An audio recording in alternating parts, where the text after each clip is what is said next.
Hello दोस्तों, स्वागत है आप सभी लोगों का। तो न्यूमेरिकल जो सीरीज़ थी अपनी, आज अपने ऐसी थ्योरी जो है उसके अंदर ताक्षणिक समीकरण जो होती है उसके आधार पर क्वेश्चन करने वाले हैं। इसके अलावा एक क्वेश्चन और करने वाले हैं जो DMRC जो इस बार आपका एग्ज़ाम हुआ था मेंटेनर का, उसके अंदर एक क्वेश्चन आया था। तो उस क्वेश्चन के बेस के ऊपर मैं आपको बताऊँगा कि कई प्रकार के सवाल बन सकते हैं उसके ऊपर। तो अपने पहला सवाल जो है वो लेते हैं। पहले सवाल के अंदर आपको धारा और वोल्टेज की ताक्षणिक समीकरण दिखाई गई है और आपको ये पूछा गया है कि धारा या वोल्टेज का RMS मान क्या होगा, औसत मान क्या होगा, कालांतर क्या होगा, प्रतिबाधा भी आप लोग निकाल सकते हो, शक्ति गुणांक, तीनों प्रकार की पावर निकाल सकते हो। इसके अलावा प्रकृति कैसी है सर्किट की, आवृत्ति क्या है, आवर्तकाल क्या होगा और इसका फेजर डायग्राम। तो ये टोटल आप लोग देखें 12 जो है आप इस टॉपिक से या इस समीकरण से आप लोग 12 मान जो है वो निकाल सकते हैं। तो अब आपको एक समीकरण के अंदर जो 2-3 बातें समझने की ज़रूरत है वो देखो क्या करेंगे। तो समीकरण देखो V बराबर जो होगी वो क्या होगा, VM साइन ओमेगा टी होता है ये। इसको दोबारा लिख देता हूँ। V बराबर होगा वो VM साइन ओमेगा टी होगा। इसी तरीके से I का अगर आप लोग मान निकालें तो IM साइन ओमेगा टी बनेगा यहाँ से। इसका मतलब यहाँ ये जो मान जो होगा आप लोग अगर देखें कि ये जो मान है ये VM है और ये जो मान है ये आपका IM है और ये 314 ये क्या ओमेगा है। ठीक है, ये 314 जो होगा वो क्या होगा, ओमेगा होगा। अब आप लोगों को बस कुछ नहीं करना, आप लोग यहाँ से सारे मान निकाल सकते हो। इसके अलावा यहाँ अगर प्लस में फाई अगर आप लोग दिखाना चाहो तो इस तरीके से प्लस में फाई भी दिखा सकते हो जो कलांतर को बताएगा। और ये जो चीज़ आपको यहाँ से दिखाई दे रही है ये कलांतर को बता रहा है। तो अपने देखो किस तरीके से इसको हल करेंगे। जो भी मान आपको 12 के 12 मान आप लोग निकाल सकोगे।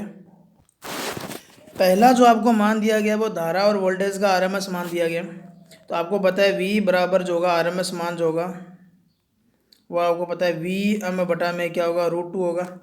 यह इसको आप लोग क्या लिखोगे, 0.707 इंटू VM। यहाँ से RMS मान के आपको 3 तरीके से वैल्यू मिल सकती है। वो तीनों तरीके देखो कौन कौन से होंगे। तो आपने अगर VM का मान देखा तो वहाँ 200 था, तो पहला जो मान मिलेगा वो 200 बटा में √2 मिलेगा। दूसरा आप लोग काम क्या कर सकते हो, इसको 0.707 इंटू क्या कर सकते हो, 200 कर सकते हो। और इसको जब कैलकुलेट करेंगे तो 141 पॉइंट कितना आएगा, 4 वोल्ट आ जाएगा। तीसरा इसका मान कैसे निकाल सकोगे वो देखो। इस समीकरण को अगर इस वैल्यू को मैं अगर √2 से मल्टीप्लाई कर देता हूँ ऊपर और नीचे तो कोई फ़र्क नहीं पड़ेगा। और √2 से मल्टीप्लाई करेंगे तो ये 2 बनेगा और ऊपर 200 है। 200 को अगर आप लोग देखेंगे इस तरीके से बनेगा।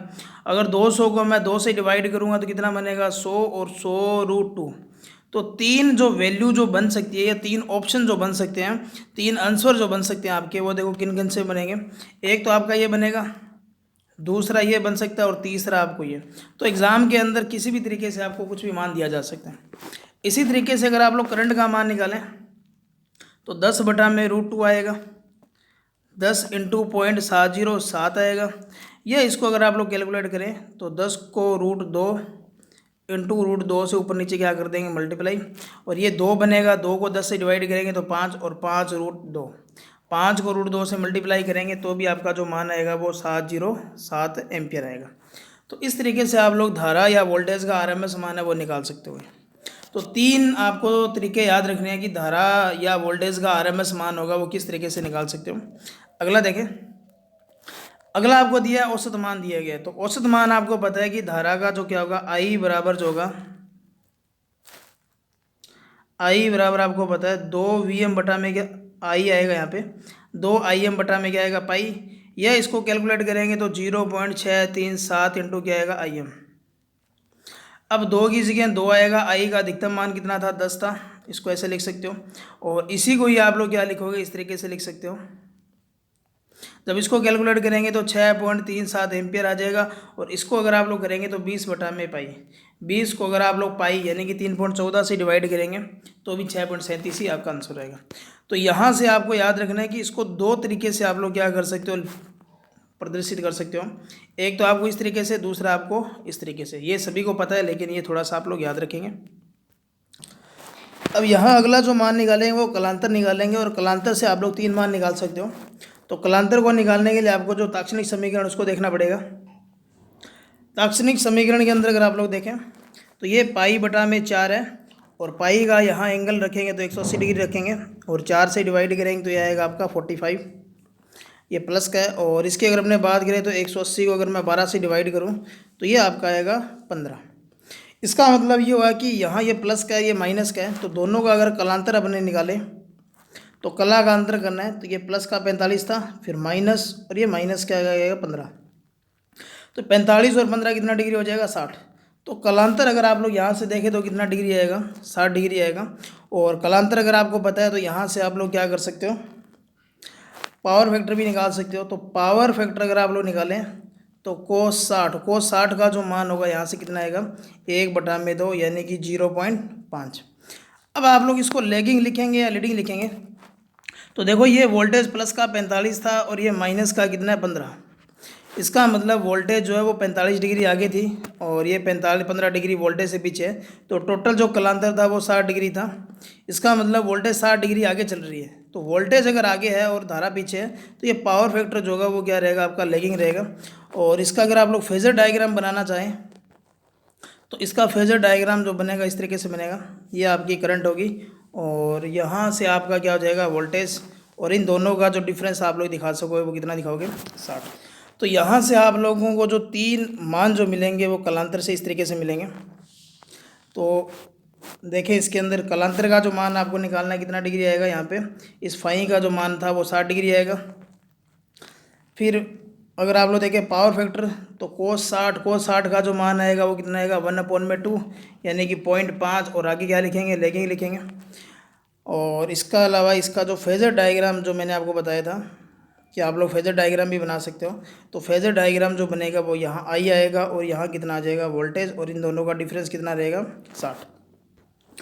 अब यहाँ से हमने देखो 5 मान और निकालने वाले हैं। 5 मान देखो किस तरीके से निकालेंगे। तो अब आप लोग यहाँ से देखें कि इस ताक्षणिक समीकरण को मैं दोबारा लिखूंगा, फिर आप लोग देखें तो v बराबर जो होगा Vm साइन ओमेगा टी। इसका मतलब टी के गुणा में जो वैल्यू है वो ओमेगा की है और ओमेगा का मान आपको पता होना जरूरी है। ओमेगा का जो मान होगा वो 2 पाई क्या होगा, एफ होगा। इसका मतलब आप लोग यहाँ से फ्रिक्वेंसी निकाल सकते हो। अगर आपके पास फ्रिक्वेंसी है तो आप लोग कलांतर का भी क्या कर सकते हो, मान निकाल सकोगे। तो 2 पाई एफ की जगह आप लोग क्या लिखेंगे, 314 लिखेंगे। और इसको अगर आप लोग कैलकुलेट करें एफ बराबर तो 314 2 × 3.14, और इसको कैलकुलेट करेंगे तो आपका जो मान आएगा इस तरीके से, पॉइंट हटाएंगे तो 100 आ जाएगा, 2 × 314। तो इसको अगर आप लोग कैलकुलेट करेंगे तो जो फ्रिक्वेंसी आपसे पूछी गई है वो कितनी आएगी, 50 हर्ट्ज आएगी।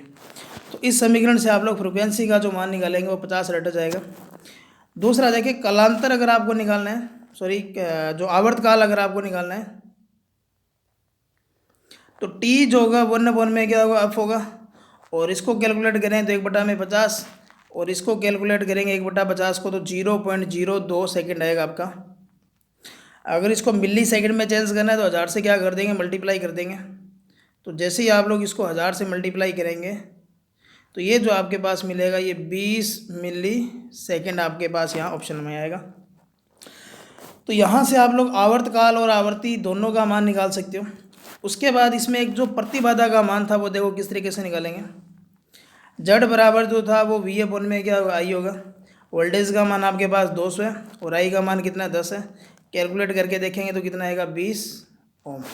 तो यहाँ से जड़ की जो वैल्यू आएगी वो कितनी आएगी, 20 ओम आएगी। अब यहाँ अपने पास जो 3 पावर है वो और मान निकालेंगे।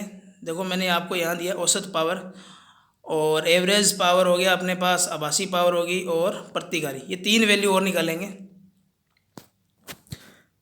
तो इन तीनों की वैल्यू निकालने के लिए फार्मूला देखो आप लोग यूज़ करेंगे P बराबर VI cos y। और आप लोग याद रखेंगे जो औसत पावर होती है वही ट्रू पावर होगी, ठीक है। तो यहाँ वोल्टेज का जो मान होगा वो कितना आएगा, वो आएगा 200/√2 आएगा, क्योंकि यहाँ RMS मान लेंगे और ये अधिकतम मान है तो इसको RMS मान में चेंज करना पड़ेगा। करंट का मान देखें तो 10√2 आएगा और cos 60 की जो वैल्यू आएगी वो 1 में क्या आएगी, 2 आएगी। तो इन दोनों को मल्टीप्लाई करेंगे तो ये 2 होगा और 2 को 2 से मल्टीप्लाई करेंगे तो 4, और 200 को अगर मैं 4 से डिवाइड करूँगा तो ये कितना आएगा, 50, और 50 को अगर मैं 10 से मल्टीप्लाई करूँगा तो ये कितना आएगा अपने पास। तो इस तरीके से आप लोग इसको कैलकुलेट करेंगे तो यहाँ 50 आएगा, तो ये 500 क्या आएगा, वाट आएगा। और इसको किलोवाट में चेंज करेंगे तो ये 1/2 या 0.5 किलो वाट में चेंज हो जाएगा यहाँ पे। तो औसत पावर या ट्रू पावर इस तरीके से निकालेंगे। अगर आपको आभासी पावर निकालनी है तो P बराबर आप लोग क्या करेंगे, VI का फार्मूला यूज़ करेंगे। तो इसको कैलकुलेट करेंगे तो ये आएगा 200/√2 इंटू क्या करेंगे 10/√2।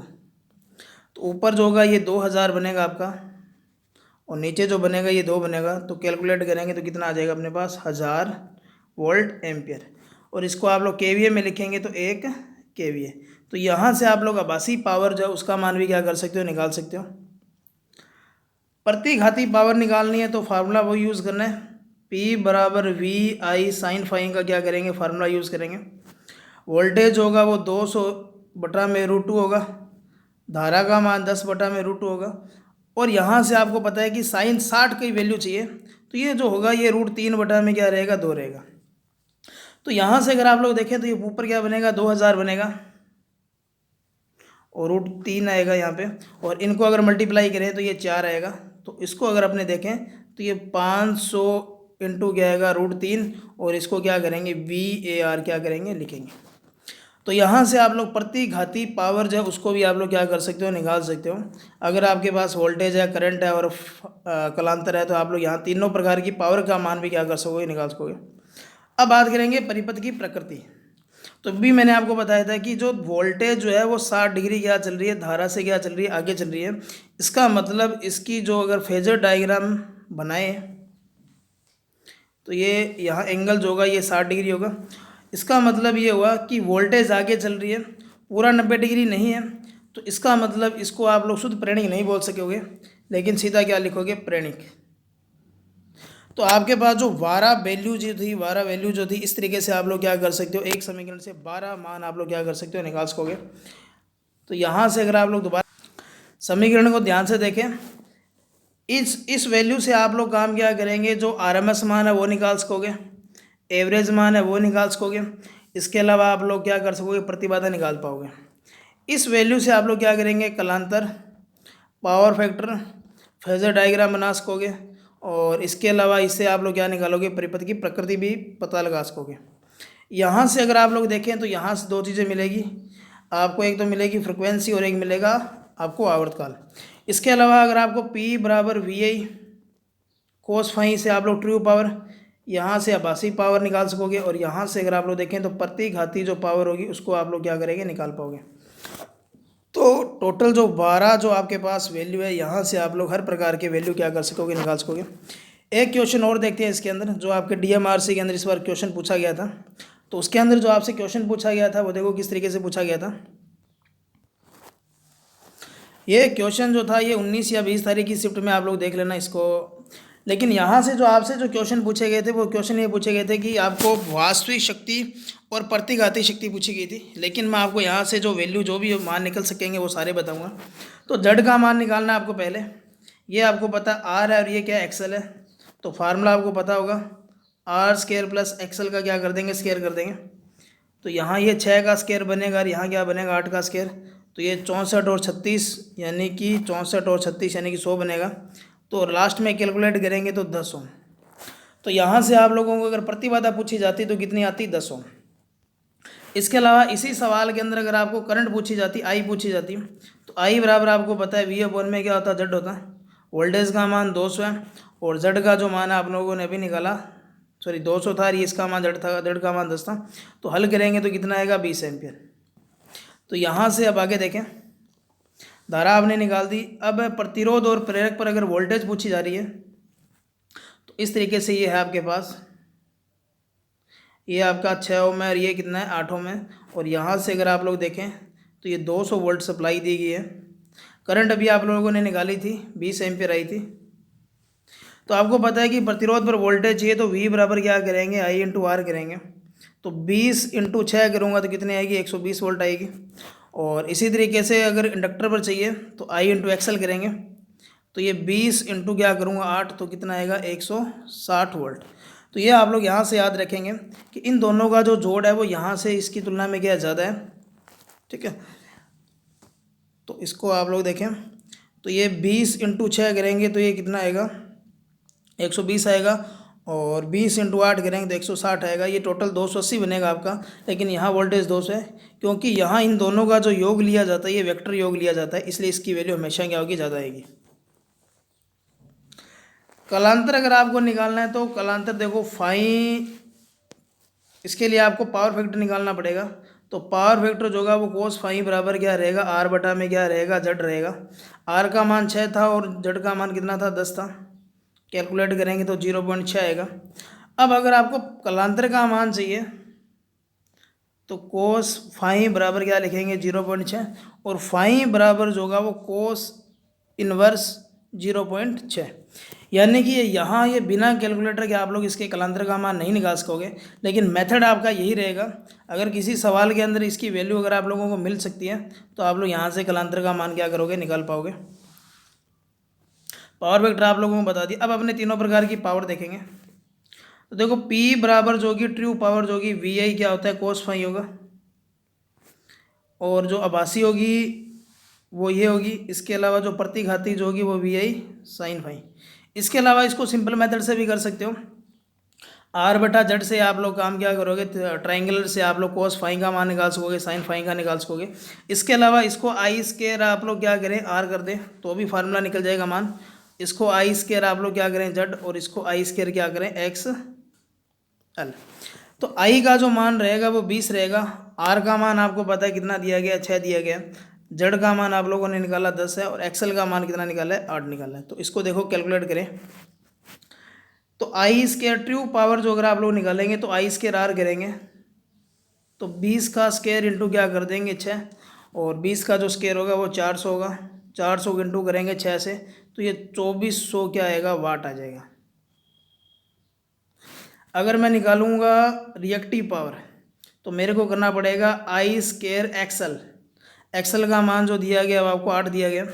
ये 400 इंटू अगर मैं 8 करूँगा तो ये कितना आएगा, 3200, और इसकी वैल्यू लिखेंगे VAR। तो ये दो ऑप्शन क्वेश्चन आपसे पूछे गए थे DMRC में इस बार। अगर आपको चाहिए प्रेंट पावर का, आभासी का, तो ये आई स्केयर इंटू क्या कर देंगे, जेड कर देंगे, या V इंटू आई करके भी देखोगे तो भी आपका वैल्यू यही आएगी। तो ये 20 का स्केयर इंटू क्या करेंगे, अपने 10 करेंगे तो ये कितना आएगा आपका, ये आपका आ जाएगा 400 इंटू 10, तो ये 4000 आ जाएगा, VA आ जाएगा। तो इस तरीके से आप लोग यहाँ तीनों जो वैल्यूज है, तीनों पावर जो है उसके मान आप लोग क्या करोगे, निकाल पाओगे।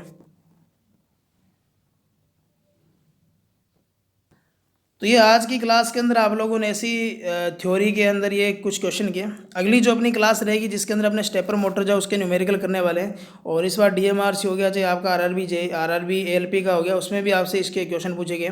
इसके अलावा ITI का जो 3rd सेमेस्टर का एक बार क्वेश्चन पेपर हुआ था उसमें भी स्टेपर मोटर का क्वेश्चन आपसे पूछा गया था। तो वो सारे डिस्कस करेंगे किस प्रकार से इन क्वेश्चनों को हल किया जा सके। तो वीडियो को शेयर करें, लाइक करें और कमेंट करना ना भूलें। धन्यवाद। जय हिंद, जय भारत।